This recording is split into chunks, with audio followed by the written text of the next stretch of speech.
El eco de los himnos sagrados resonaba en las paredes centenarias de la Basílica de San Miguel, ubicada en el corazón histórico de Toledo.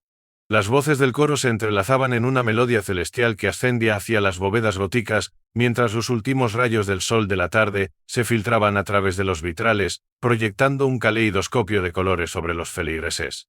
Entre ellos, sentada en primera fila, María Isabel Velasco, la soprano principal del coro, observaba con devoción al padre Antonio Ruiz, mientras oficiaba la misa vespertina. A sus 32 años, María Isabel se había convertido en una figura querida en la comunidad religiosa de Toledo. Su voz, descrita por muchos como tocada por ángeles, había llevado al coro parroquial a nuevas alturas desde su llegada hace 3 años. Lo que nadie sospechaba era que detrás de su presencia en la iglesia se ocultaba una historia que terminaría sacudiendo los cimientos mismos de la fe en esta ciudad histórica. El padre Antonio, de 45 años, era considerado un pilar de la comunidad. Alto, de porte distinguido y con un carisma natural que atrae a los feligreses, había sido asignado a la basílica hace 7 años.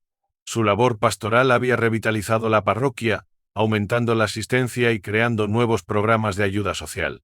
Sin embargo, bajo su sotana negra y su collar clerical, el padre Antonio guardaba secretos que comenzarían a desenmaranarse en una fría noche de octubre. Carmen Ortiz, la sacristana de 68 años que había servido en la iglesia durante más de 3 décadas, fue la primera en notar las señales. Sus ojos agudos, acostumbrados a observar cada detalle en la casa de Dios, comenzaron a detectar pequeños cambios en la rutina del padre Antonio.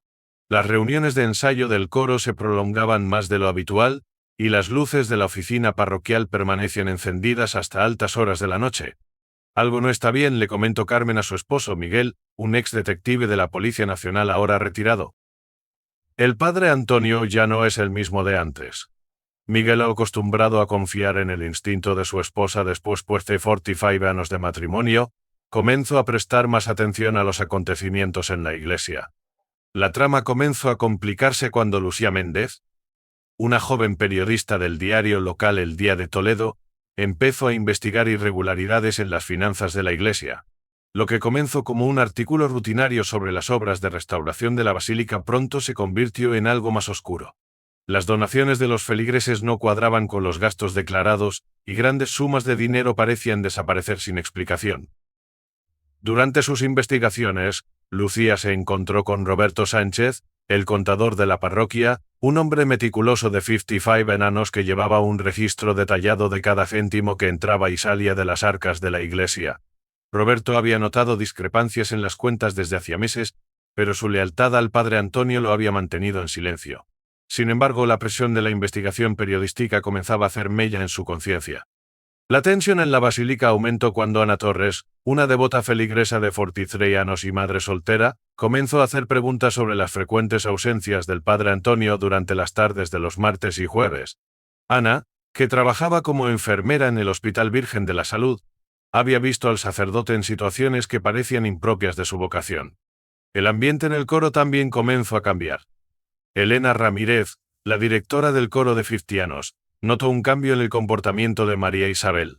La soprano, normalmente puntual y profesional, comenzó a llegar tarde a los ensayos, con ojeras marcadas y un nerviosismo inusual en su comportamiento. Las otras coristas, especialmente Pilar Jiménez y Beatriz Morales, de 35 y 28 años respectivamente, comenzaron a murmurar sobre las largas conversaciones privadas entre María Isabel y el padre Antonio. La situación dio un giro inesperado cuando Diego Valencia, un joven seminarista de 25 años asignado recientemente a la basílica, descubrió algo perturbador en el confesionario una noche después del rosario. Un sobrecaído contenía fotografías que nunca deberían haber existido, imágenes que amenazaban con destruir no solo reputaciones, sino vidas enteras.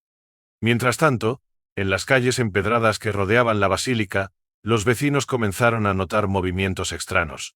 Don Francisco, el dueño del bar de la esquina, un hombre de 70 años que había servido vino y tapas a generaciones de toledanos, observaba con preocupación las frecuentes visitas de personas desconocidas a altas horas de la noche.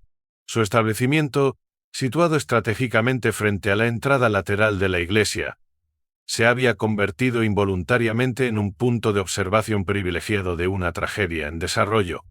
La historia que estaba a punto de desarrollarse en el corazón de Toledo combinaría elementos de fe, traición, pasión y en una trama que sacudiría los cimientos de esta ciudad histórica y dejaría una marca indeleble en la memoria colectiva de sus habitantes. La trama comenzó a desenvolverse como un ovillo de lana podrida cuando Raquel Durán, una restauradora de arte de Fortianos que trabajaba en la renovación de los frescos de la basílica, encontró algo inquietante oculto tras un panel suelto en la sacristía.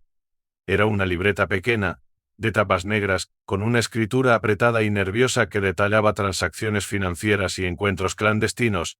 La restauradora compartió su hallazgo con el padre Javier Mendoza, un sacerdote visitante de Sixtianos que había llegado desde Madrid para una serie de conferencias sobre historia eclesiástica. El padre Javier, conocido por su discreción y sabiduría, se encontró en una encrucijada moral cuando reconoció la letra en la libreta como la de su antiguo estudiante, el padre Antonio. Mientras tanto, en el ambiente cerrado del coro, las tensiones continuaban aumentando. Isabel Vega, una contralto de 45 años con más de 2 décadas en el coro, había comenzado a documentar los cambios en el comportamiento de María Isabel. Sus notas, originalmente tomadas por preocupación profesional, pronto se convertirían en evidencia crucial. La situación se complicó aún más cuando Sandra López, una joven de 23 años que trabajaba como voluntaria en el programa de ayuda social de la iglesia, comenzó a recibir mensajes amenazantes. Sandra había sido testigo de un encuentro íntimo entre el padre Antonio y María Isabel en la cripta de la iglesia, durante lo que supuestamente debería haber sido una sesión de ensayo privado. El círculo de personas involucradas en el misterio se amplió cuando Manuel Herrera, un detective privado de 50 años contratado por un cliente anónimo, comenzó a frecuentar las misas vespertinas. Su presencia no pasó desapercibida para Carmen, la sacristana, quien reconoció los patrones de vigilancia por su experiencia con su esposo ex detective. La tensión alcanzó un punto crítico durante la preparación para el Festival de Música Sacra de Toledo, un evento anual que atrae a visitantes de toda España. María Isabel había sido elegida para interpretar un solo especial, una decisión que generó controversia entre los miembros del coro, especialmente cuando Beatriz Morales, la otra soprano principal, encontró partituras manchadas de sangre en el archivo musical. El descubrimiento de Beatriz coincidió con la llegada de Víctor Alonso, un inspector de policía de 48 años, quien comenzó a hacer preguntas discretas sobre las finas de la iglesia. Su investigación, aparentemente rutinaria, tomó un giro siniestro cuando relacionó varios casos de lavado de dinero con donaciones anónimas a la basílica. Laura Quintana, una psicóloga forense de 38 años que colaboraba ocasionalmente con la policía, fue llamada para evaluar el perfil psicológico de varios miembros de la comunidad parroquial. Sus observaciones sobre los patrones de comportamiento del padre Antonio y María Isabel revelaron capas de complejidad que nadie había anticipado. En medio de esta situación cada vez más tensa, apareció Andrés Molina, un ex convicto de 55 años que afirmaba tener información sobre actividades ilícitas relacionadas con la iglesia. Sus revelaciones a Lucía Méndez, la periodista, sugerían una red de corrupción que se extendía mucho más allá de los muros de la basílica.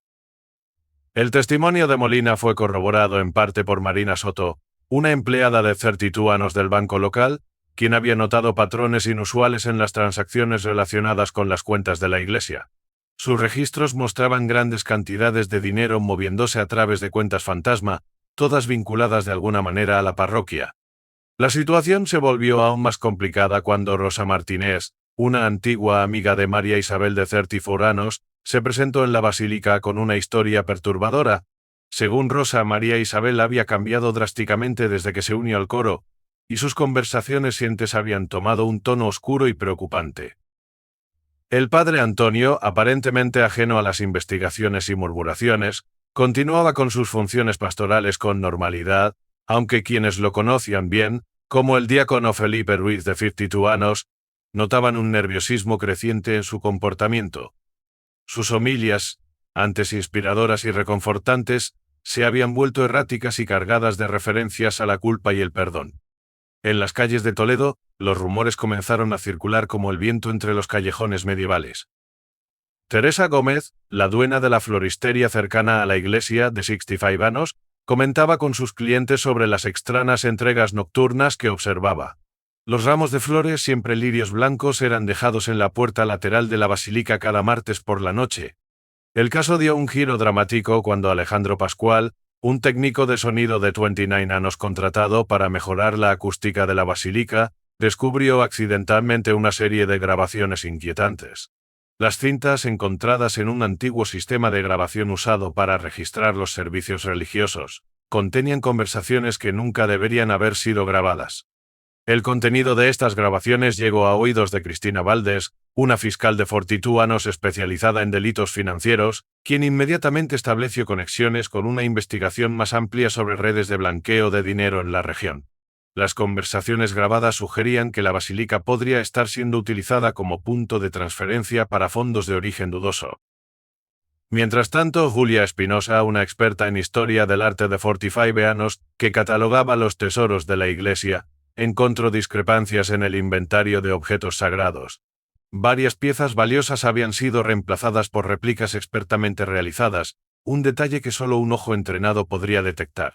La investigación se intensificó cuando Ramón Gallardo, un detective de homicidios de 50 años, fue asignado al caso después de que se encontraran manchas de sangre sospechosas en el confesionario. El análisis forense realizado por la Dra. Marta Rivas, de 38 años, reveló que la sangre tenía varias semanas de antigüedad. El cerco comenzó a cerrarse alrededor del padre Antonio cuando Alicia Mendoza, una antigua feligresa de 37 años que había dejado la parroquia hace meses, se presentó con información sobre transferencias bancarias sospechosas que había presenciado durante su tiempo como voluntaria en la oficina parroquial. La tensión en el coro alcanzó su punto máximo durante un ensayo particularmente intenso. Gloria Fernández, una mezzosoprano de 40 años, confrontó a María Isabel sobre una serie de mensajes amenazantes que había recibido. El altercado fue presenciado por varios miembros del coro, incluyendo a Carlos Montero, el organista de 55 años, quien más tarde proporcionaría un testimonio crucial. En medio de la creciente presión, el comportamiento de María Isabel se volvió cada vez más errático. Patricia León, una psiquiatra de 46 años que asistía regularmente a misa, notó signos de angustia severa y posible trastorno de estrés postraumático en la cantante durante las últimas semanas. La situación se complicó aún más cuando David Torres, un experto en tecnología forense de 33 años, descubrió una red de correos electrónicos encriptados entre cuentas vinculadas a la iglesia. Los mensajes, una vez descifrados, revelaron una compleja red de comunicaciones que implicaban tanto al padre Antonio como a María Isabel en actividades sospechosas. El caso tomó un nuevo rumbo cuando Inés Serrano, una investigada privada de 44 años contratada por la diócesis, comenzó a seguir el rastro del dinero. Sus hallazgos sugerían que grandes sumas de las donaciones de la iglesia estaban siendo desviadas a cuentas en el extranjero. La comunidad parroquial se vio sacudida cuando Emilio Vargas, el jardinero de la Basílica de 61 años, encontró un teléfono móvil enterrado en el jardín del claustro. El dispositivo, aunque danado, contenía mensajes y fotografías que proporcionarían pistas cruciales para la investigación. Mientras tanto, Natalia Quiroga, una trabajadora social de 39 años que colaboraba con la parroquia, comenzó a notar patrones perturbadores en la distribución de la ayuda caritativa. Familias necesitadas que deberían haber recibido asistencia fueron misteriosamente eliminadas de las listas de beneficiarios. La investigación se aceleró cuando Clara Edia, una experta en documentación, de 35 años del archivo diocesano, descubrió inconsistencias en los registros oficiales de la iglesia. Varios documentos importantes parecían haber sido alterados o reemplazados, sugiriendo un encubrimiento sistemático. El círculo se estrechó aún más cuando Gabriel Ochoa, un técnico de seguridad de 42 años que instalaba las nuevas cámaras de vigilancia en la basílica, captó imágenes comprometedoras de reuniones nocturnas en la cripta. Las grabaciones mostraban figuras no identificadas entrando y saliendo de la iglesia en horas inusuales. La tensión alcanzó un punto crítico cuando Marina López, una periodista de investigación de 36 años de un periódico nacional, comenzó a publicar una serie de artículos que insinuaban conexiones entre la basílica y una red internacional de tráfico de antigüedades. Los acontecimientos se precipitaron cuando Sergio Blanco, un técnico de mantenimiento de 47 años, descubrió una caja fuerte oculta detrás de un panel en la oficina del padre Antonio. La policía, liderada por el inspector Víctor Alonso, encontró en su interior documentos comprometedores que vinculaban al sacerdote con una red internacional de blanqueo de capitales. Ana Belén Ruiz, una analista financiera de 41 años del Banco de España, fue llamada para examinar la documentación. Su análisis reveló un elaborado esquema de transferencias que utilizaba las donaciones de la iglesia como fachada para limpiar dinero procedente del narcotráfico internacional. La participación de María Isabel en el esquema comenzó a aclararse cuando Raquel Montoya, una camarera de 38 años del bar Don Francisco, recordó conversaciones telefónicas sospechosas que la soprano mantenía durante sus descansos. Las llamadas, siempre en voz baja y en un tono tenso, frecuentemente mencionaban cifras y lugares en clave. La investigación tomó un giro macabro cuando Eduardo Vega, un arqueólogo de 52 años que supervisaba las obras de restauración en la cripta, descubrió restos humanos ocultos tras una de las antiguas lápidas. El análisis forense dirigido por el Dr. Jorge Mendoza de 45 años reveló que los restos pertenecían a Roberto Sánchez, el contador de la parroquia que había desaparecido misteriosamente semanas atrás. La confesión llegó de manera inesperada cuando Ángela Duarte, una monja de 63 años que había estado de visita en la basílica, se presentó en la comisaría con una grabación de audio. La hermana Ángela había registrado accidentalmente una violenta discusión entre el padre Antonio y María Isabel en la sacristía, donde se revelaban detalles escabrosos sobre su relación y sus actividades ilícitas. El testimonio de Lucía Varela, una limpiadora de la iglesia de 59 años, resultó crucial. Había encontrado manchas de sangre en las vestimentas del coro, y aunque inicialmente las había lavado por discreción, guardó fotografías por si acaso. Estas imágenes ahora proporcionaban evidencia física crucial para el caso. La red de engaños comenzó a desenmaranarse cuando Diego Valencia, el joven seminarista, entregó a la policía un diario que había encontrado en el confesionario. El diario, escrito por María Isabel, detallaba su relación con el padre Antonio y su participación involuntaria en el esquema de lavado de dinero. Silvia Ortega, una grafóloga forense de 37 años, confirmó la autenticidad del diario y reveló detalles inquietantes sobre el estado mental de su autora. Las entradas más recientes mostraban signos de angustia extrema y miedo por su vida. La investigación se aceleró cuando Pablo Moreno, un ex agente del CNI de 55 años ahora consultor de seguridad, identificó conexiones entre las actividades de la basílica y una conocida organización criminal internacional. Sus hallazgos sugerían que el padre Antonio había sido reclutado años atrás para facilitar operaciones de blanqueo. El caso alcanzó su clímax cuando Carmen Santos, una paramédica de 34 años, respondió a una llamada de emergencia en la basílica. Encontró a María Isabel inconsciente en el suelo del coro, con señales de envenenamiento. Junto a ella, una nota confesaba su participación en los crímenes y señalaba al padre Antonio como el cerebro de la operación. La soprano sobrevivió gracias a la rápida intervención médica del doctor Alberto Ruiz, un toxicólogo de 49 años, quien identificó el veneno y administró el antídoto apropiado. Durante su recuperación, María Isabel proporcionó un testimonio completo a la fiscal Cristina Valdés. Mientras tanto, Beatriz Soto, una especialista en arte sacro de 43 años, completó un inventario que revelaba la verdadera magnitud del robo de antigüedades. Piezas valoradas en millones de euros habían sido reemplazadas por réplicas y vendidas en el mercado negro internacional. La red de contactos del padre Antonio fue expuesta cuando Isabel Morales, una analista de datos de 31 años, rastreó sus comunicaciones electrónicas. El sacerdote había mantenido una doble vida durante años, utilizando su posición para facilitar operaciones criminales, mientras mantenía una imagen de piedad y servicio. El desenlace final de esta historia de engaño y traición comenzó a revelarse cuando el inspector Víctor Alonso ordenó un registro completo de la residencia privada del padre Antonio. En el sótano de la casa, oculto tras una falsa pared descubierta por Federico Torres, un técnico especialista en estructuras de 51 años, encontraron un estudio completo dedicado a la falsificación de documentos y la catalogación de antigüedades robadas. La evidencia física fue analizada por la Dra. Laura Sanz, una criminalista de 44 años, quien encontró huellas dactilares que conectaban directamente al padre Antonio con el asesinato de Roberto Sánchez. El contador había descubierto la verdad sobre el esquema de lavado de dinero y había amenazado con exponerlo. María Isabel, desde su cama de hospital, proporcionó a la fiscal Cristina Valdés un testimonio devastador. Su relación con el padre Antonio había comenzado poco después de unirse al coro, cuando él la manipuló aprovechando su vulnerabilidad emocional tras un divorcio difícil. Gradualmente la había involucrado en sus actividades ilícitas, primero como mensajera inocente y luego como cómplice involuntaria. Marcos Delgado, un psicólogo forense de 39 años, evaluó los diarios y comunicaciones de María Isabel, confirmando el patrón de manipulación y abuso psicológico. El padre Antonio había construido una red de control y dependencia emocional no solo con ella, sino con varios miembros vulnerables de la congregación. La investigación reveló que el asesinato de Roberto Sánchez había sido el punto de quiebre. El contador había amenazado con exponer no solo el esquema de lavado de dinero, sino también la relación inapropiada entre el sacerdote y la cantante. El padre Antonio lo había traído a la cripta con el pretexto de discutir las finanzas de la iglesia, donde lo asesinó. Deanna Ferrer, una experta en finanzas criminales de 47 años, completó el análisis de las cuentas de la basílica, revelando que más de 15 millones de euros habían sido lavados a través de las donaciones de la iglesia durante los últimos 5 años. El dinero provenía de una red internacional de narcotráfico que utilizaba instituciones religiosas para blanquear sus ganancias. El testimonio final vino de Héctor Vidal, un sacerdote retirado de 75 años, quien reveló que había advertido a sus superiores sobre el comportamiento errático del padre Antonio, años atrás, pero sus preocupaciones habían sido ignoradas en favor de mantener la reputación de la iglesia. La captura del padre Antonio se produjo cuando intentaba huir del país.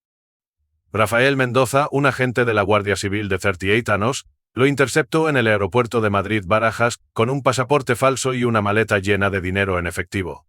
El juicio, presidido por la jueza Mercedes Ortiz de 58 años, duró 3 meses. La evidencia presentada por la fiscal Valdés fue abrumadora. El testimonio de María Isabel, junto con la evidencia forense y financiera, no dejó dudas sobre la culpabilidad del sacerdote. El padre Antonio Ruiz fue encontrado culpable de asesinato en primer grado, lavado de dinero, falsificación de documentos, tráfico de antigüedades y abuso de confianza. La jueza Ortiz lo sentenció a 40 años de prisión, 25 años por el asesinato de Roberto Sánchez, y 15 años adicionales por los delitos financieros, que deberían cumplirse de manera consecutiva.